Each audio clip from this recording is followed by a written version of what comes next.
What would you do if someone offered you a big break, but the catch was you had to have yourself committed to an insane asylum? We'll discuss that today on Footnoting History.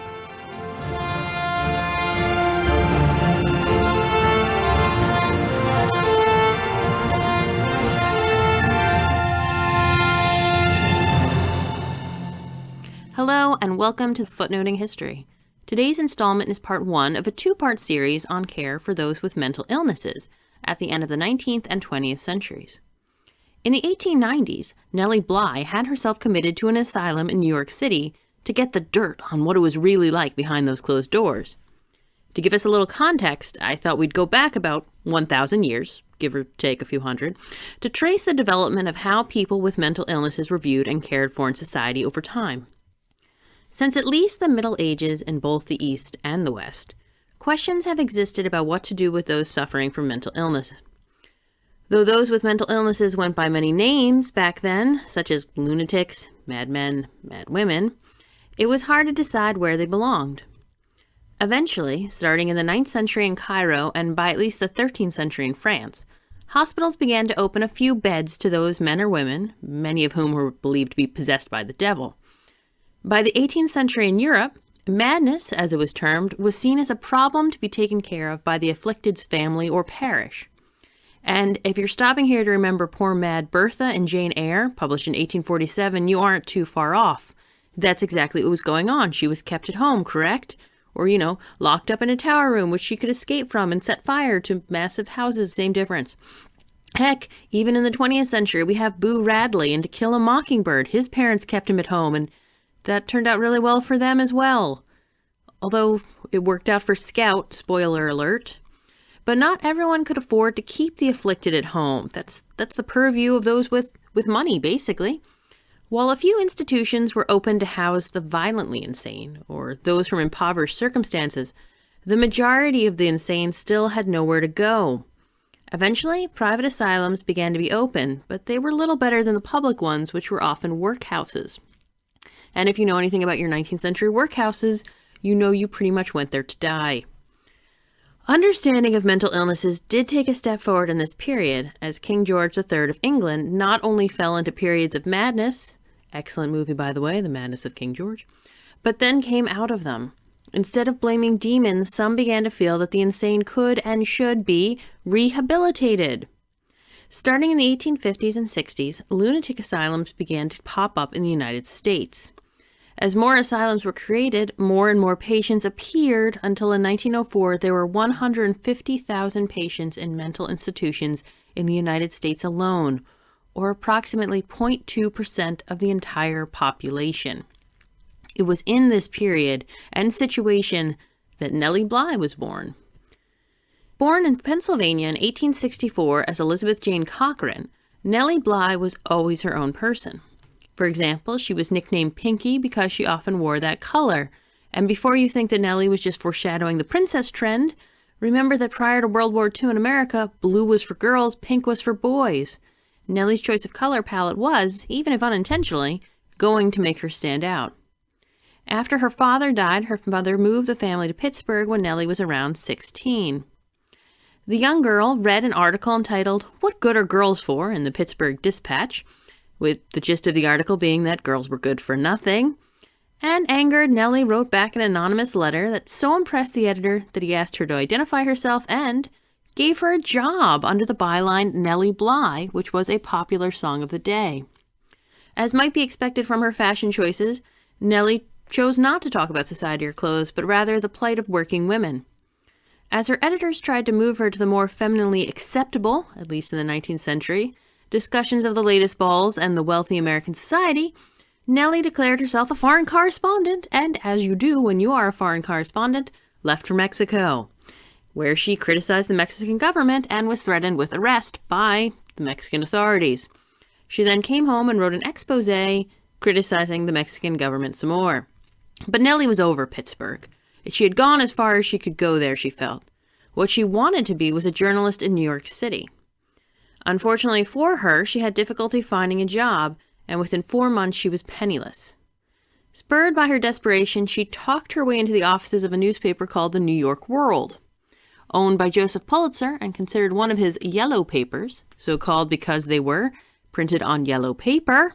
Let that one sink in. And they were considered the equivalent of today's tabloids. However, under Pulitzer's guidance, the newspaper reached over 1 million people. So, just slightly bigger than this podcast. And Nellie was lucky enough to be offered a job. What was it? An undercover assignment at a New York institution for the insane known as Blackwell's Island. And we probably need really ominous music every time I say that. Blackwell's Island. The Blackwell Island Asylum, wow, that is a tongue twister, the Blackwell Island Asylum, was established in 1834, and by the 1840s, illustrious visitors like Charles Dickens were already not impressed. By the 1880s, the women's portion of the asylum was plagued by rumors of abuse and neglect. It was to this madhouse, as it was known, that Pulitzer wanted Nellie Bly to go. Nellie took the charge seriously and went about having herself committed.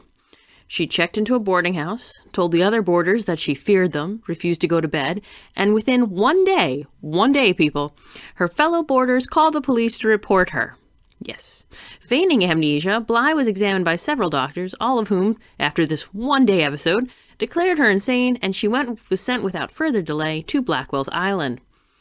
According to Bly, once inside the institution, she immediately dropped all pretenses and began to act as her regular self. So this is like less than 2 days, people, which only served to reinforce her insanity in the minds of her quote-unquote caretakers.